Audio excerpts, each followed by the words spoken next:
നമസ്കാരം, ഡോക്ടർ ലൈവിലേക്ക് സ്വാഗതം. കേരളത്തിൽ ഹൃദ്രോഗം ബാധിക്കുന്നവരുടെ നിരക്കുകൾ കൂടി വരുന്നു എന്നാണ് കണക്കുകൾ. പുതുതലമുറ ഒട്ടൊക്കെ കൃത്യമായ ആരോഗ്യകാര്യങ്ങളിൽ ശ്രദ്ധിക്കുന്നുണ്ട്. ഹൃദ്രോഗത്തെക്കുറിച്ച് ഒരു അവയർനെസ് ഒക്കെ സാധാരണയായിട്ട് ഉണ്ടെങ്കിൽ പോലും ഹൃദ്രോഗം ബാധിക്കുന്നവരുടെ നിരക്കുകളിൽ കുറവുകളൊന്നും കാണുന്നില്ല. ഇത് എന്തുകൊണ്ട് സംഭവിക്കുന്നു? ഹൃദ്രോഗത്തിന് ശസ്ത്രക്രിയകളിലൂടെയുള്ള പരിഹാരങ്ങൾ, ഇതെല്ലാമാണ് ഇന്നത്തെ ഡോക്ടർ ലൈവിലൂടെ. നിങ്ങളോട് സംസാരിക്കുന്നത് അങ്കമാലി ലിറ്റിൽ ഫ്ലവർ ആശുപത്രിയിലെ കാർഡിയോ തൊറാസിക് വിഭാഗം മേധാവിയും സർജനുമായ ഡോക്ടർ റഫീഖ് അബ്ദുൽ കരീം. നമസ്കാരം ഡോക്ടർ. ഡോക്ടർ, ഇപ്പം ഹൃദ്രോഗം ബാധിക്കുന്നവരുടെ നിരക്കുകൾ കൂടി വരുന്നു എന്ന് തന്നെയാണ്. ഇതിൻ്റെ ഒരു കാരണം എന്താണെന്ന് റിപ്പോർട്ടുകൾ പറയുന്നു? യൂഷ്വലി പേഷ്യൻസ് ബാഡ് ഹാബിറ്റ്സ് ആണ് main reason. Smoking, hyper tension, diabetes mellitus, പിന്നെ lack of exercise, improper diet, ഒരുപാട് ഫാറ്റി ഫുഡ്സ്, ഇപ്പം ഫാസ്റ്റ് ഫുഡ്സ് ഒരുപാട് കഴിക്കുന്നുണ്ട്. ഇങ്ങനത്തെ കാര്യങ്ങളുകൊണ്ടാണ് പേഷ്യൻസിന് ഹൃദ്രോഗം കൂടുതൽ വരുന്നുണ്ട്. ഈ പുതുതലമുറയിൽ പ്രായവും ഇങ്ങോട്ട് കയറി വരുന്നുണ്ട് എന്ന് തോന്നുന്നു അല്ലേ, ഹൃദ്രോഗം ബാധിക്കുന്നവർക്ക്? അല്ല, ആക്ച്വലി നമ്മളിപ്പം കാണുന്നത് കുറച്ചുകൂടെ യങ്ങർ ഏജ് ഗ്രൂപ്പാണ്. നമ്മളിപ്പം വെസ്റ്റിൽ നമ്മൾ നോക്കുമ്പോഴേക്ക് കുറച്ച് പ്രായമുള്ള ആൾക്കാർക്കാണ് വരുന്നത്. പക്ഷേ ഇവിടെ 40-50 ഇയേഴ്സിലൊക്കെയാണ് നമ്മൾ മെയിൻ ഓപ്പറേറ്റ് ചെയ്യുന്ന പേഷ്യൻസ് വരുന്നത്. ബിക്കോസ് പ്രോബബ്ലി ഇവർക്ക് അവരുടെ ജീവിതശൈലി ശരിയല്ല. പ്രോബബ്ലി അതുകൊണ്ടായിരിക്കാം നമ്മൾ യങ്ങർ ഏജ് ഗ്രൂപ്പിൽ ഇവിടെ കാണുന്നത്. ആൻഡ് ദ ഡിസീസ് ഭയങ്കര മോശമാണ്. Most of these younger age ഗ്രൂപ്പിൽ വരുന്നത് ഭയങ്കര മോശമായിട്ടുള്ള ഡിസീസാണ്. ഒരുപാട് റിപ്പയർ വർക്ക് ചെയ്യേണ്ടി വരും ഈ പേഷ്യൻസ്. ഹൃദ്രോഗം എന്ന് പറയുമ്പോൾ ചെറിയ രീതിയിലുള്ള അസുഖങ്ങൾ മുതൽ ഗൗരവമേറിയ അസുഖങ്ങളിലേക്ക് വരെ പോകുന്നുണ്ട്. ഇപ്പം മരുന്നുകൊണ്ട് ചികിത്സകളുണ്ട്. എന്നാൽ ഹൃദ്രോഗത്തിന് ശസ്ത്രക്രിയകൾ ആവശ്യമായി വരുന്ന സന്ദർഭങ്ങൾ ഏതെല്ലാം ശസ്ത്രക്രിയകളാണ് ഇന്ന് നിലവിലുള്ളത്? നമ്മൾ സാധാരണ ഓപ്പറേഷൻ ചെയ്യുന്നത് ബൈപ്പാസ് ഓപ്പറേഷനാണ്.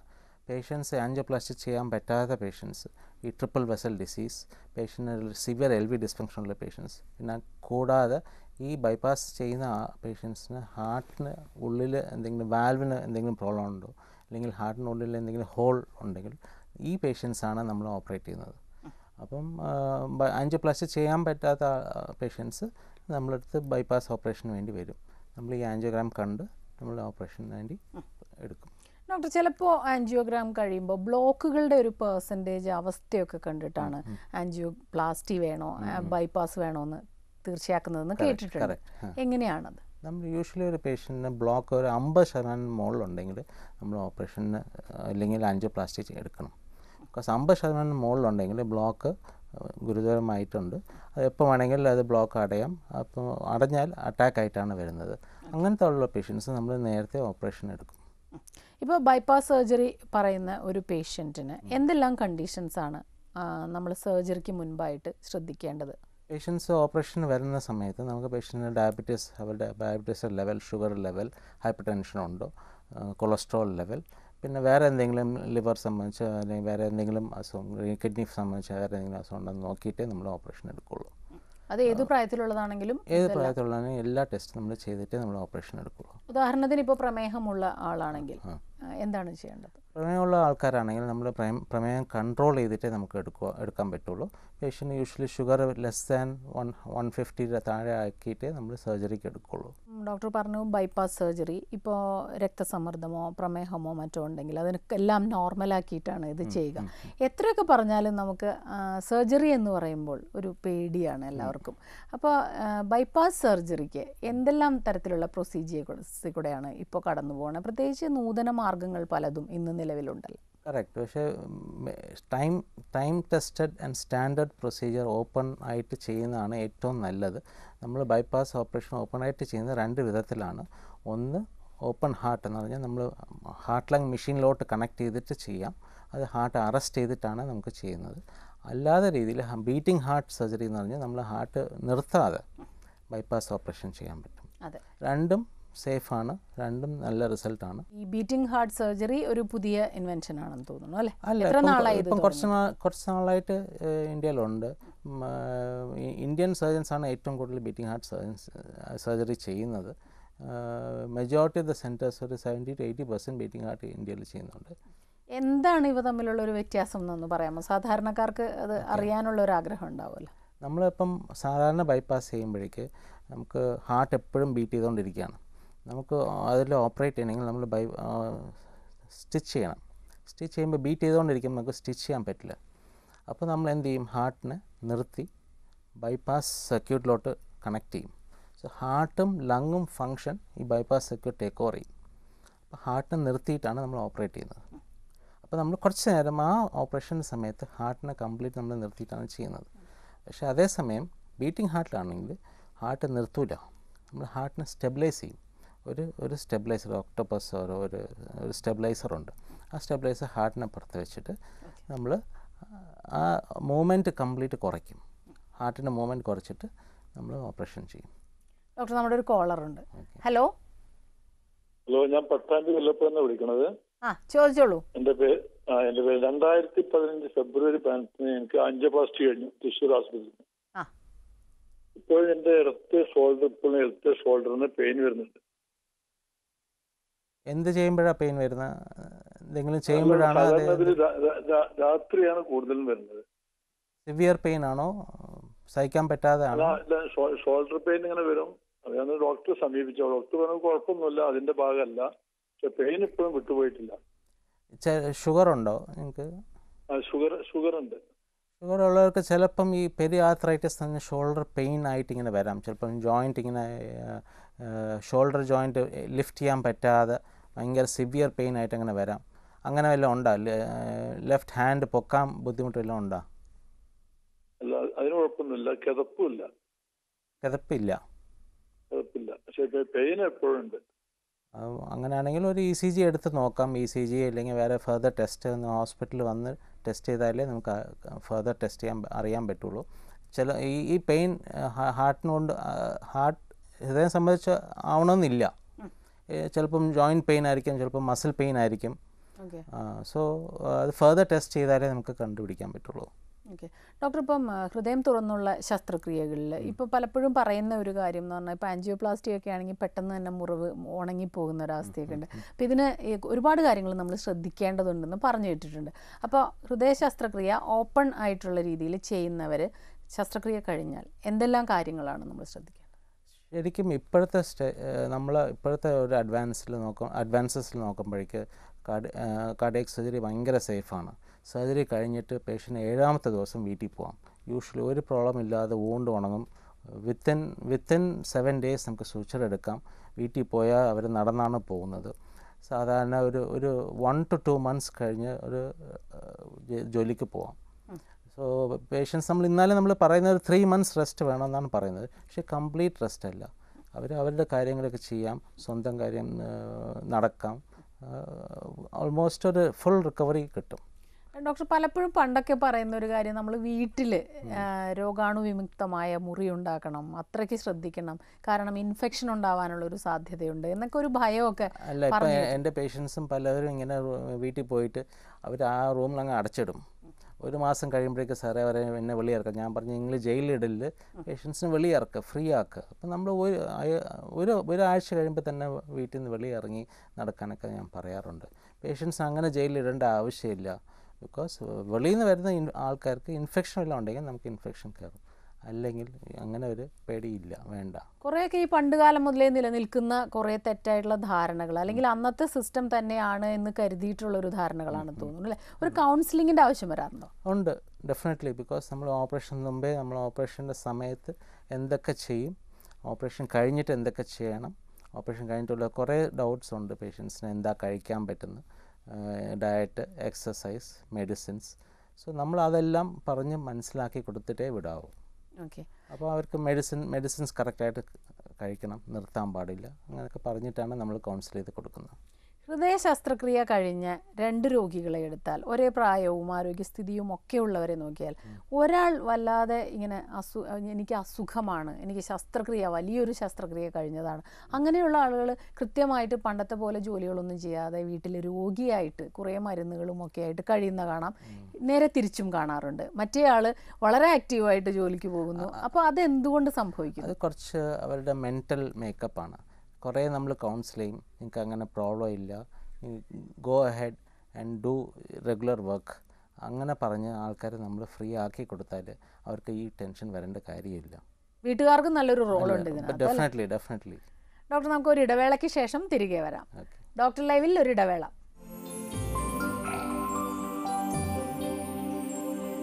ഡോക്ടർ ലൈവ് തുടരുന്നു.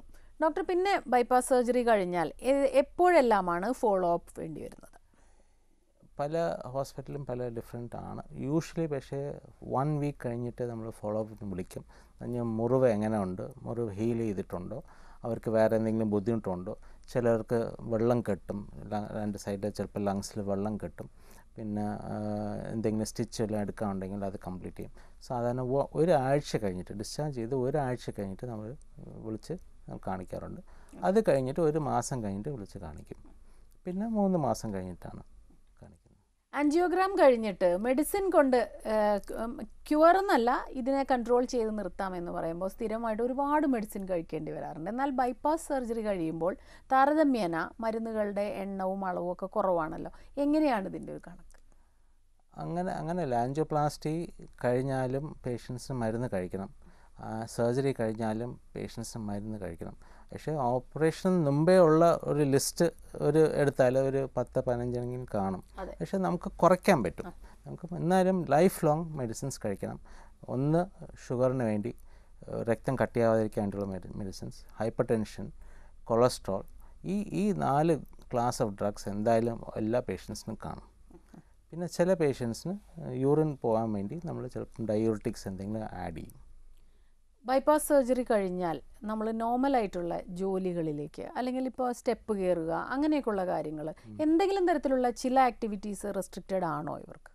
അങ്ങനെയല്ല. മെജോറിറ്റി ഓഫ് ദ പേഷ്യൻസ് ഹാർട്ടിൻ്റെ ഫങ്ഷൻ നല്ലതാണെങ്കിൽ അവർക്ക് they can return back to their normal activities.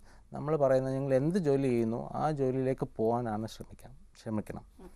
ചില പേഷ്യൻസിന് ഹാർട്ട് വീക്കാണ് എന്ന് പറഞ്ഞാൽ ഹാർട്ടിൻ്റെ ഫങ്ഷൻ, എജക്ഷൻ ഫ്രാക്ഷൻ എന്ന് പറയും, അത് ലെസ് ദാൻ 40%, ലെസ് ദാൻ 30% ആണെങ്കിൽ അവർക്ക് സാധാരണ ആൾക്കാർ ജോലി ചെയ്യുന്ന പോലെ ജോലി ചെയ്യാൻ പറ്റില്ല. അവരടുത്ത് നമുക്ക് കുറച്ച് ആക്ടിവിറ്റീസ് റെസ്ട്രിക്റ്റ് ചെയ്യാൻ പറയുന്നു. അല്ലെങ്കിൽ ബാക്കി എല്ലാ പേഷ്യൻസിനടുത്തും അവർ എന്ത് ജോലി ചെയ്യുന്നു ആ ജോലിയിലേക്ക് പോകണം എന്നാണ് പറയുന്നത്. ഡോക്ടർ, ഇപ്പം ഹൃദയവാൽവുകളുടെ അസുഖങ്ങൾക്ക് ശസ്ത്രക്രിയ ആവശ്യമായി വരുന്ന അവസ്ഥകളുണ്ട്, സാഹചര്യങ്ങളുണ്ട്. ഏതെല്ലാം സാഹചര്യങ്ങൾ? മോസ്റ്റ് കോമൺ ആയിട്ട് നമ്മൾ കാണുന്നത് റുമാറ്റിക് ഹാർട്ട് ഡിസീസാണ്. ഇപ്പോൾ റുമാറ്റിക് ഹാർട്ട് ഡിസീസ് കേരളത്തിൽ കുറഞ്ഞ് വരുന്നുണ്ട്. പക്ഷേ ഈ റുമാറ്റിക് ഹാർട്ട് ഡിസീസ് ചെറുപ്പത്തിൽ ഉണ്ടായിട്ടുണ്ടെങ്കിൽ ഈ വാൽവ് ചുരുക്കാൻ സാധ്യതയുണ്ട്, വാൽവ് ലീക്ക് ഉണ്ടാവാൻ ചാൻസ് ഉണ്ട്. അതിൽ മോസ്റ്റ് കോമൺ ആയിട്ട് കാണുന്നത് മൈട്രൽ വാൽവ് സ്റ്റെനോസിസ് എന്ന് പറയും, അല്ലെങ്കിൽ മൈട്രൽ റീഗസ്റ്റേഷൻ. പിന്നെ വരുന്നത് അയോട്ടിക് സ്റ്റെനോസിസ്, പിന്നെ അയോട്ടിക് റീഗസ്റ്റേഷൻ. അപ്പം ഈ അയോട്ടിക് വാൽവിൽ ലീക്ക് അല്ലെങ്കിൽ ചുരുക്കം. അപ്പോൾ ഈ 4 പ്രൊസീജിയേഴ്സാണ് നമ്മൾ വാൽവ് റിലേറ്റഡ് ആയിട്ട് യൂഷ്വലി ചെയ്യുന്നത്, മോസ്റ്റ് കോമൺ ആയിട്ട് ചെയ്യുന്നത്. പിന്നെ ട്രൈകസ്പിഡ് വാൽവ് എന്ന് പറഞ്ഞാൽ ഒരു 3ാമത്തെ ഒരു വാൽവ് ഉണ്ട്, അതും ചിലപ്പം ഡാമേജ്ഡ് ആണെങ്കിൽ അതും നമ്മൾ റിപ്പയർ ചെയ്യും.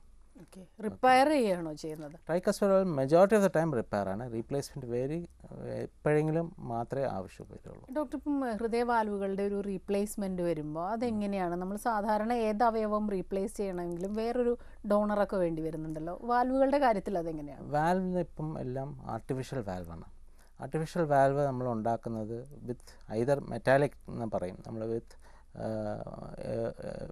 മെക്കാനിക്കൽ ലീഫ്ലെറ്റ് ആയിരിക്കും അതിൽ മൂവ് ചെയ്യുന്നത്, അല്ലെങ്കിൽ ബയോപ്രോസ്തെറ്റിക് എന്ന് പറയും. ഈ പശുവിടെ അല്ലെങ്കിൽ പിഗിൻ്റെ ടിഷ്യൂ വെച്ചിട്ട് ഉണ്ടാക്കുന്ന വാൽവാണ് ഈ ബയോപ്രോസ്തെറ്റിക് വാൽവ്. ഈ 2 വാൽവാണ് നമ്മൾ യൂഷ്വലി യൂസ് ചെയ്യുന്നത്. സോ പേഷ്യൻസ് ഇങ്ങനെ വാൽവ് മാറ്റി വെക്കുന്നതെന്ന് പറഞ്ഞാൽ either mechanical valve or bioprosthetic valve. നമ്മൾ വേറൊരാളുടെ ഇന്ന് ഡോണറായിട്ട് എടുക്കുന്നില്ല.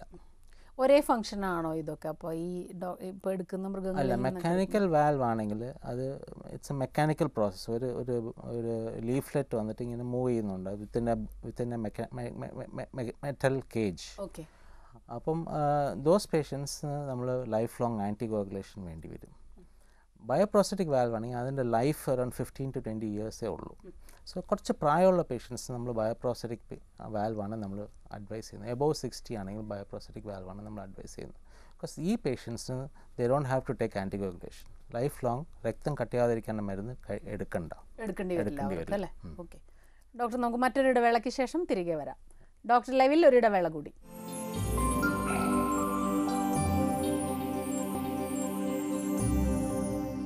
ഡോക്ടർ ലൈവ് തുടരുന്നു. ഡോക്ടർ, ഹൃദയവാൽവിന് പ്രശ്നങ്ങളുള്ളവർ പലപ്പോഴും ജീവിതകാലം മുഴുവനും കുറച്ചൊരു വീക്കായിട്ടുള്ള ആളുകളായിട്ട് നമ്മൾ കാണാറുണ്ട്, വാൽവിന് തകരാറുള്ള ആളാണ്. അപ്പോൾ ശസ്ത്രക്രിയ കഴിഞ്ഞാലും അവർ അതേ അവസ്ഥയിൽ തുടരുന്നതായി കാണാം. അതിൻ്റെ ആവശ്യമുണ്ടോ? ഇല്ല, യൂഷ്വലി വാൽവ് റീപ്ലേസ്മെൻറ്റ് ചെയ്ത് കഴിഞ്ഞാൽ പേഷ്യൻസ് നല്ല രീതിയിൽ ഇമ്പ്രൂവ് ചെയ്യും. മൈറ്റൽ വാൽവ് റീപ്ലേസ് ചെയ്ത പേഷ്യൻസ് വെയിറ്റ് വയ്ക്കും. യൂഷ്വലി അവർക്ക് റെഗുലർ ആക്ടിവിറ്റീസിലേക്ക് പോകാൻ പറ്റും.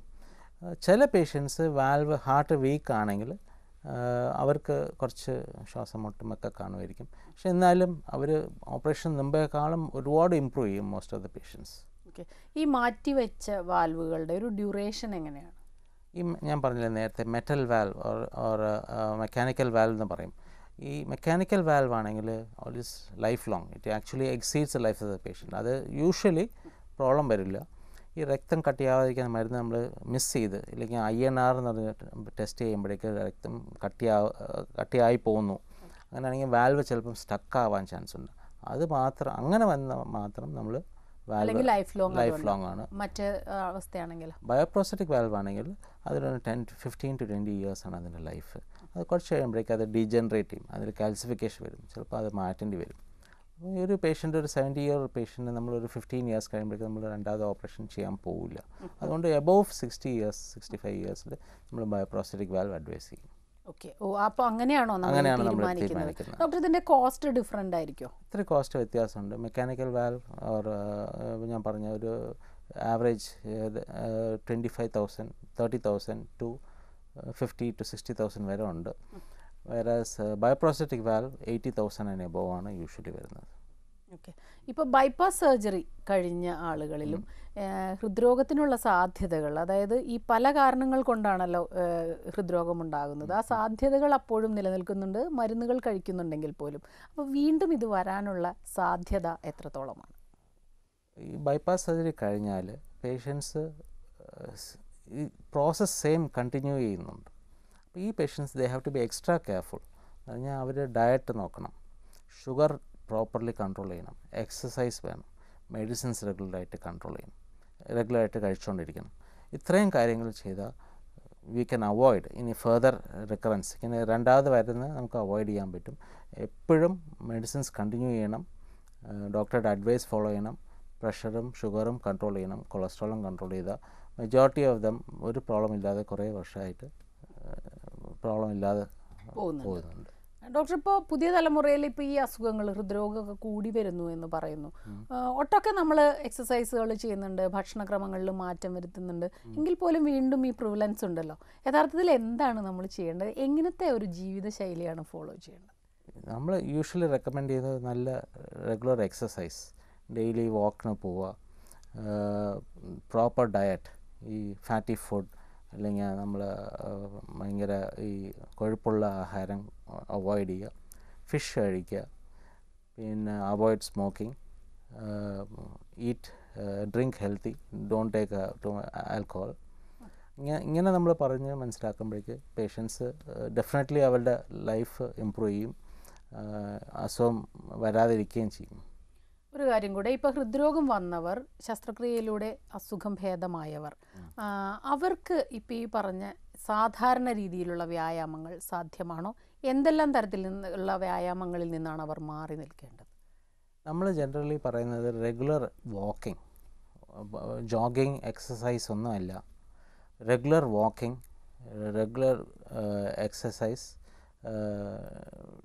Good food, avoid fatty food, അതാണ് നമ്മൾ യൂഷ്വലി പറയുന്നത്. മെഡിസിൻസ് സ്റ്റോപ്പ് ചെയ്യാൻ പാടേയില്ല. ഡെഫിനറ്റ്ലി അവർക്ക് അവരുടെ ജീവിതശൈലി മാറ്റിയാൽ ഡെഫിനറ്റ്ലി അവർ ഇമ്പ്രൂവ് ചെയ്യും. ബൈപ്പാസ് സർജറി അല്ലെങ്കിൽ ഇപ്പം നേരത്തെ നമ്മൾ പറഞ്ഞ പോലെയുള്ള മറ്റ് ശസ്ത്രക്രിയകൾ, ഹൃദയ വാൽവുകൾ റീപ്ലേസ് ചെയ്യുന്ന ശസ്ത്രക്രിയകൾ, അതുകൂടാതെ എന്തെല്ലാം ശസ്ത്രക്രിയകളാണ് ഇതിൽ വരുന്നത്? നമ്മൾ പെരിഫറൽ വാസ്കുലർ എന്ന് പറയും. പെരിഫറൽ വാസ്കുലർ യൂഷ്വലി കാലിലോട്ട് പോകുന്ന രക്തക്കുഴൽ ബ്ലോക്കായിട്ട് വരും. മെജോറിറ്റി ഒരുപാട് പേഷ്യൻസ് ഈ ഹാർട്ട് അല്ലാതെ ചിലപ്പം കാലിലും രക്തഓട്ടം കുറവായിട്ട് വരും. അങ്ങനത്തെ പേഷ്യൻസ് നമ്മൾ ആ കാലിലെ രക്തഓട്ടം പോലും നമ്മൾ ബൈപ്പാസ് ചെയ്തിട്ട് അവർക്ക് പുതിയ രക്തക്കുഴലായിട്ട് നമ്മൾ കണക്ട് ചെയ്ത് കൊടുക്കും. ഇപ്പം ഗാംഗ്രീൻ ഫുഡ് അവോയ്ഡ് ചെയ്യാൻ നമുക്ക് ഫുഡ് ചില ആൾക്കാർക്ക് കാല് മുറിച്ച് കളയേണ്ടി വരുന്ന അവസ്ഥ വരും. അങ്ങനത്തെ പേഷ്യൻസ് നമ്മൾ ബൈപ്പാസ് ചെയ്താൽ അവർക്ക് ആ കാല് രക്ഷപ്പെടുത്താൻ പറ്റും. ഡോക്ടർ, ഇപ്പം നമ്മുടെ പ്രേക്ഷകർക്ക് ഒരു സന്ദേശം എന്ന നിലയിൽ എന്താണ് പറയാനുള്ളത്? നമ്മുടെ ഹൃദയത്തിൻ്റെ ആരോഗ്യം സംരക്ഷിക്കാൻ എന്ത് ചെയ്യണം? ഞാൻ നേരത്തെ പറഞ്ഞ പോലെ ഏറ്റവും best exercise, avoid smoking, daily have A good diet എന്ന് പറഞ്ഞാൽ കൊഴുപ്പുള്ള ആഹാരം, മട്ടൺ ബീഫ് ഒന്നും പാടില്ല, ഫിഷ് ആൻഡ് റെഗുലർ ഡയറ്റാണ് ഏറ്റവും നല്ലത്. ഈ ഫ്രൈഡ് ഫാസ്റ്റ് ഫുഡ് നമ്മൾ വെളിയിൽ വാങ്ങിച്ച് കഴിക്കുന്നതെന്ന് നമ്മൾ അവോയ്ഡ് ചെയ്യണം. പിന്നെ ഷുഗറും ഹൈപ്പർ ടെൻഷൻ ഉണ്ടെങ്കിൽ അത് കൺട്രോൾ ചെയ്യണം, കൊളസ്ട്രോൾ ഉണ്ടെങ്കിൽ അത് കൺട്രോൾ ചെയ്യും. അവർക്ക് ഇങ്ങനത്തെ പേഷ്യൻസിന് അങ്ങനെ രോഗിയായിട്ട് വരില്ല. ഡോക്ടർ, നമ്മുടെ ഇന്നത്തെ ഡോക്ടർ ലൈവിൻ്റെ സമയം ഇവിടെ അവസാനിക്കുന്നു. വളരെയധികം നന്ദി ഞങ്ങളോട് സഹകരിച്ചതിന്. ഡോക്ടർ ലൈവിൻ്റെ ഈ അധ്യായം ഇവിടെ അവസാനിക്കുന്നു. നമസ്കാരം.